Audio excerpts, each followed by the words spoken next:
Assalamualaikum dan selamat datang ke episod ke-6 Univibes Podcast UMT, menghubungkan anda dengan getaran kampus. Seramai 1,680 orang pelajar baru telah mendaftar pada 1 Oktober 2024, dan pada 6 hari bulan 10 tahun 2024, seramai 8,949 orang pelajar senior ataupun pelajar kanan UMT telah mendaftar dan meneruskan pengajian di UMT. Alhamdulillah, pada pagi ini kita menerima seorang tetamu yang istimewa lah daripada UMT, iaitu Puan Azizah, dan insyaAllah pada hari ini kita akan mencungkil ataupun bersembang-sembang lah, sembang-sembang sama dengan Puan Azizah. Dan ada baiknya saya bacakan sedikit latar belakang beliau sebelum kita meneruskan podcast kita pada hari ini. Dan nama diberi adalah Puan Azizah binti Hassan, dan latar belakang ataupun pengalaman kerja beliau mula berkhidmat di pejabat Bendahari UMT bermula pada 18 Disember 2019. Dan seterusnya semua di pejabat Bendahari lah ni ya. Ya. Apa khabar Puan Azizah? Baik, Alhamdulillah. Sihat? Sihat, Alhamdulillah. Nampak macam stres tapi ceria. tak stres ya. Stres. Seterusnya pada November 2000, tadi saya baca daripada bawah, daripada atas. 11 pada 25 September 1999 hingga 31 Ogos tahun 2020 sebagai penolak accountant. Dia pejabat Bendahari KUT. Ni memang orang lama dah ni, lebih kurang 23 tahun di UMT. Seterusnya penolong Bendahari di pejabat Bendahari masih lagi di KUT 1 tahun 1 bulan bermula 1 September tahun 2000 sehingga 30 September 2001, dan seterusnya lah sehingga sekarang sebagai Bendahari UMT bermula pada 18 Disember 2019 sehingga sekarang. Apa pun saya ucapkan tahniah kerana menjawat jawatan utama di Universiti Malaysia Terengganu. Terima kasih. Saya sebenarnya tak nak berceloteh panjang lah pada pagi ini ataupun pada hari ini. Kita nak mendengar lah, audiens nak mendengar daripada Puan Azizah sendiri. Sebagai permulaan, Puan Azizah, boleh tak, selain daripada apa yang saya baca tadi, ada tak perkara berkenaan dengan pengenalan diri dulu sebelum kita pergi lebih jauh berkenaan dengan keuangan universiti ataupun keuangan pelajar di universiti? Silakan Puan Azizah. Okey, terima kasih Cik Zul. Pengenalan diri, saya rasa saya ni tak adalah istimewa sangat pun, cuma saya mula grad dan saya terus bekerja di sinilah, maksudnya di KUT pada ketika itu sebagai penolong accountant, sebab masa tu kita ni masih lagi bergabung ataupun masih lagi di bawah UPM masa tu. Jadi saya masih ingatlah, maksudnya masih lagi banyak bergantung kepada UPM lah. Kita ni macam cawangan, dan dari segi keuangannya kita hanya sebahagian saja dilaksanakan di sini dan selainnya adalah di UPM pada ketika itulah. So banyak, sebab kalau kita tengok dari segi keuangan pesir dekat UMT pun dia bermula ataupun inherit daripada UPM lah. Tapi lepas tu kita dah kustem tu kita dah sendiri. So yang masa tu lah baru kita uruskan keuangan kita sepenuhnya sendirilah. Maksudnya banyaklah perubahan yang berlaku selepas tu lah sebenarnya. Maknanya daripada sistem tu pun daripada UPM pada awal permulaannya. Sistem keuangan tu sebenarnya memang daripada UPM lah sebelum ni lah. Cuma lepas tu kita dah upgrade dan buat sendirilah kebanyakannya sekarang ni. Okey, itu sedikit lah berkenaan dengan latar belakang Puan Azizah. Dan untuk menjawat jawatan tertinggi ni dalam bidang keuangan ni bukan perkara yang mudah. Nak menggalas tanggungjawab ataupun amanah tu, dengan lagi tanggungjawab untuk menguruskan keuangan universiti. Dan pastinya dia melibatkan banyak cabaran ataupun banyak peraturan yang perlu dipatuhi. Selain daripada kayanah manusia ataupun staff dan pelajar tu sendiri. Jadi untuk permulaan ni sedikitlah sebagai preamble, apakah cabaran yang paling besar sekali mula-mula menjawat jawatan sebagai Bendahari UMT? Okey. Sebenarnya sebab saya ni berada di Pejabat Bendahari sebelum ni lah kan, dan kita telah melalui beberapa fasa lah kalau nak ikutkan. Jadi kalau kita tengok, sebab saya mula bekerja adalah tahun 2009. 2009. Maksudnya pada ketika itu ekonomi boleh dikatakan masih agak baik bagi kan, tak adalah berlaku pada tahun yang seterusnya akan melibatkan ekonomi yang agak bukan ekonomi Malaysia sahaja, namun ekonomi dunia juga terkesan lah bila start masuk tahun 2020 something macam tu. Jadi kalau sebab kita pernah bekerja di era yang kerajaan ada duit, maksudnya ada peruntukan, so every peruntukan tu kita dapat lah, maksudnya kita apa-apa nak dilaksanakan tu memang dapat sumbernya daripada kerajaan. Tapi bila dah masuk kepada era 2000, lebih kepada nak mengautonomikan universiti, so universiti kena cuba mendapatkan hasil ataupun pendapatan yang untuk membiayai sebahagian daripada operasi universiti tu, yang kita mempunyai kena dah change kita punya mindset lah, maksudnya kita bukan sahaja manage the money, but then kita juga try to create program-program atau aktiviti-aktiviti yang mendatangkan hasil kepada universiti dan dapat membantu universiti untuk lestarilah dari segi keuangannya, so sustain kita punya keuangan, walaupun kita maknanya tidak bergantung kepada hanya satu sumber sahaja. So kita kena cari sumber-sumber alternatif bagi memastikan kita punya perjalanan universiti itu tidak terganggu lah dengan kata lain. Walaupun pada masa yang sama, of course kita ni universiti awam dan memang memerlukan juga sebahagian benda-benda wajib tu daripada ataupun peruntukan wajib tu daripada kerajaan lah sebenarnya. Ada tak istilah menyeimbangkan antara peruntukan kewangan untuk staff dan juga pelajar, ataupun core business di universiti adalah pelajar? Betul. Tanpa pelajar tiadalah kita sebenarnya. Betul. Ya, jadi dalam menguruskan keuangan universiti ni, sebagai orang yang paling tinggilah menguruskan kewangan di universiti, ada tak macam pecahan ataupun percentage on pelajar banyak mana dan staff banyak mana, ataupun memang dah ada ratio tu daripada pihak kementerian? Tak ada sebenarnya. Dari segi, sebab kalau kita tengok kita running universiti ni, of course cost yang paling tinggi adalah penggajian, emolument sebenarnya. Yang tu kalau kita tengok universiti kita, maksudnya cost tu adalah cost staff lah kan. Jadi kalau kita tengok universiti kita pun 70% daripada kita punya expense for the year tu memang untuk membiayai emolument. Jadi yang sebahagian yang lain tu sahaja yang kita membiayai, ini dari segi OPEX lah, dia tak termasuk capital lah maksudnya capital expenditure. Maknanya capital expenditure tu memang berlainan lah, maksudnya untuk pembangunan memang biasanya kerajaan akan salurkan lah. Tapi ini dari segi operasi.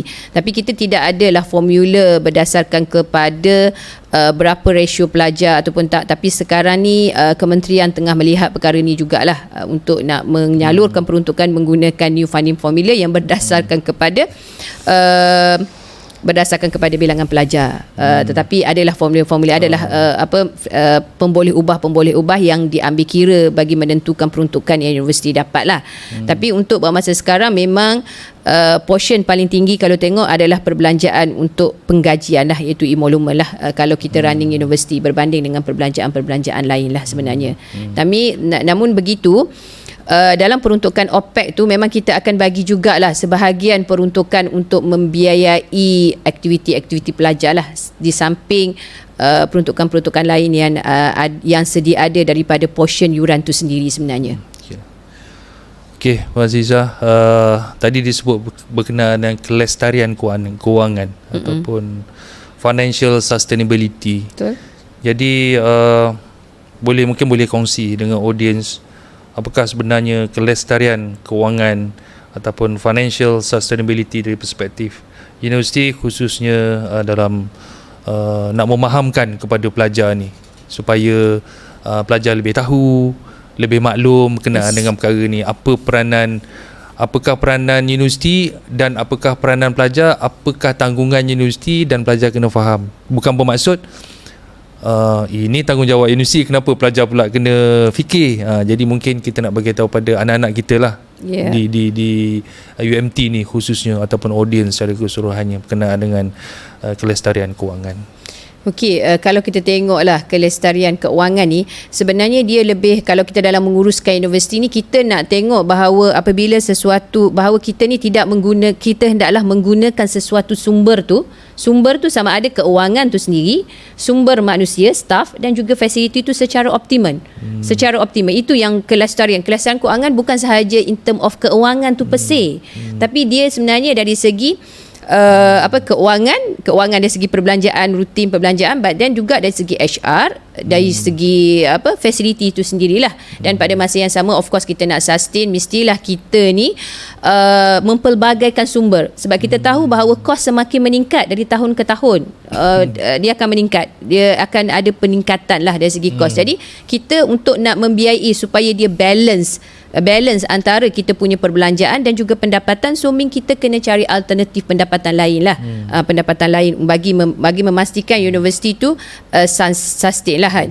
Jadi kalau kita nak tengok, kita nak memahamkan kepada pelajar lah bahawa sebenarnya peruntukan, kalau nak ikutkan lah, kalau dari segi konsep kita ni universiti yang berfokus lah kan, kita universiti berfokus, ataupun ke universiti yang belum matang, maknanya baru berusia dalam around 20 tahun, masih remaja, bukan universiti yang dah dewasa, kan. So peruntukan tu agak adalah sikit ni daripada kerajaan, di mana kerajaan memang cuba membiayai, memang dia membiayai semua emolumen, tapi emolumen adalah emolumen tetap sahaja.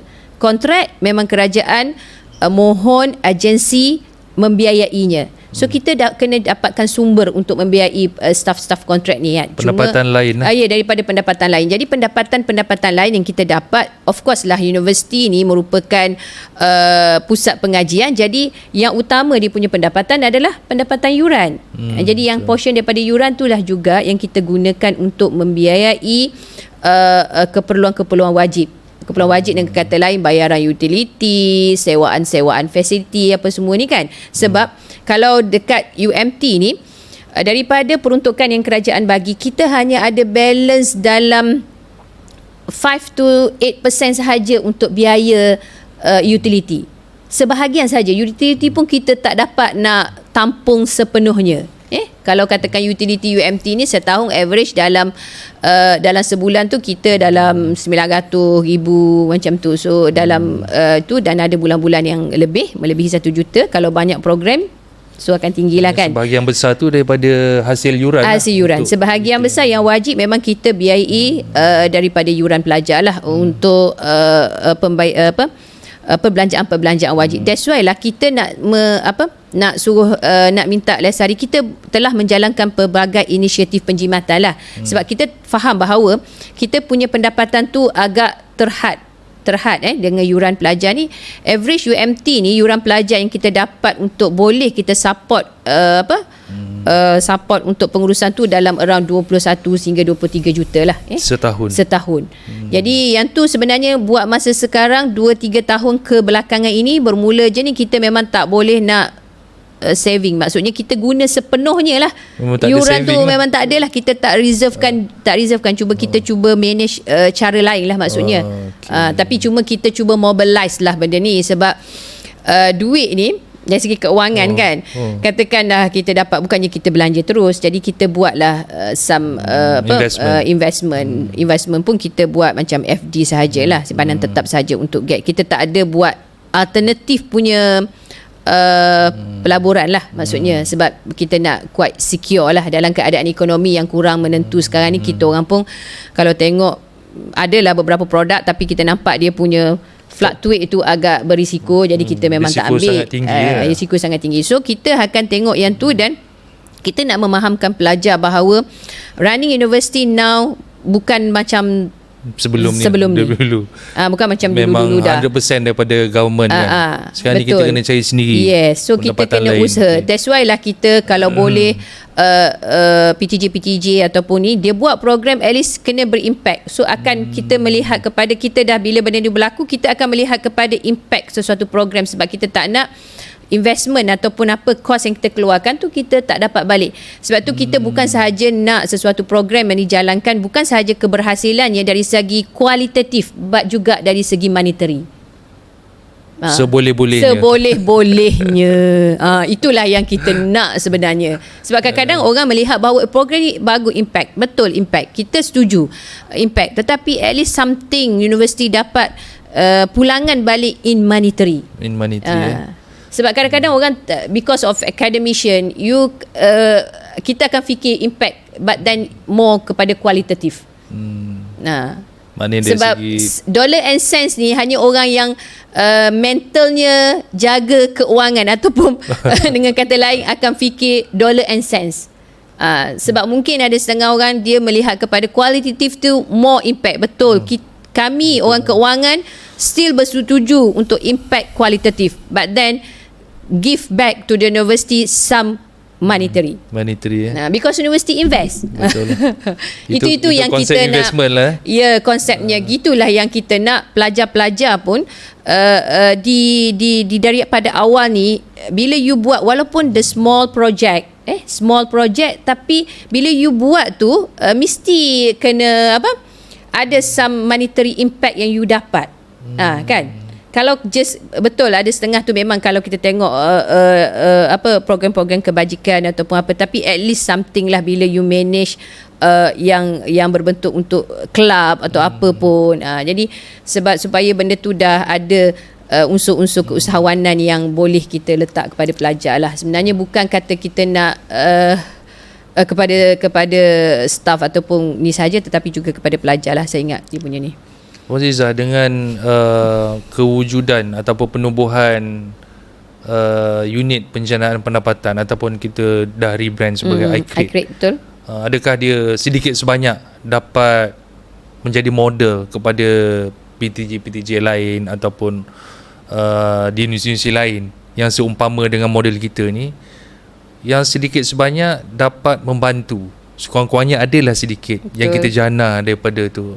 Ada tak hasil setakat ni? Setakat ni saya rasa dengan kewujudannya iCreate ni, saya rasa sedikit membantulah juga UMT ni sebenarnya. Sebab kita iCreate ni kita adalah lebih kepada aktiviti-aktiviti penjanaan secara dalaman. Kita banyak manage asset monetization. Maknanya kita banyakkannya manage in term of dalaman punya facility yang ada lah.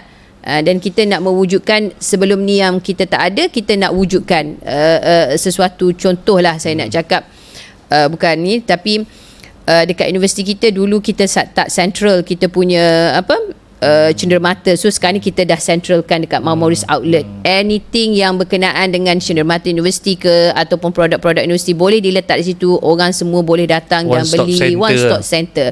So kita cuba utilisekan kita punya Marmoris House tu. Maksudnya sebelum ni rumah universiti. So sebelum ni kita hanya gunakan untuk tetamu kita saja. So sekarang ni kita dah buka untuk semua. So iCreate ni adalah untuk membantu universiti dari segi menguruskan fasiliti ataupun asset monetization. Tidaklah kepada projek-projek yang agak besar, yang tu mungkin kita akan pass kepada UMT Holding lah untuk handle. So lebih sebab tu kita nak lihat lebih kepada penjanaan dalaman, aktiviti-aktiviti dalaman. Sebab luaran ni kita terikat dengan peraturan-peraturan. That's why kita boleh pass any projek yang besar tu kepada UMTJ sekiranya ada disalurkan melalui kita lah.